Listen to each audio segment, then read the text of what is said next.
വാരിക്കോരി സമ്പാദിക്കുക. ഇട്ടുമൂടാൻ സ്വത്തുണ്ടെങ്കിലും പോരാ പോരാ എന്ന് പറയുക. 6 തലമുറയ്ക്ക് തിന്നാൻ ഉണ്ടാക്കിയിട്ടാലും ഇന്ന് നിലവിൽ അറിയാവുന്ന സകല ബാങ്കുകളിൽ ഡിപ്പോസിറ്റ് ചെയ്താലും മതിയാകുന്നില്ല.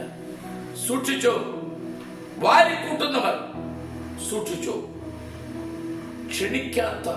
ക്ഷണിക്കപ്പെടാത്ത അതിഥിയായി മരണം കയറി വരും. മരണത്തിനൊരു പ്രത്യേകത ഉണ്ട്.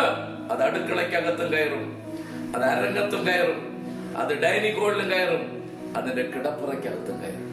ഇത് കേട്ടുകൊണ്ടിരിക്കുന്ന മുഴുവൻ പേര് പറയണം, വാരിക്കൂട്ടുന്നവരെ അല്ല ദൈവത്തിന് ഇഷ്ടം, വലിച്ചെറിയുന്നവരെ. വേണ്ടാന്ന് വെക്കണം പലതും, മതിയെന്ന് വെക്കണം പലതും, കൊതി അവസാനിപ്പിക്കണം. അതാ നമുക്ക് നന്മ മാത്രം ചിന്തിക്കാം.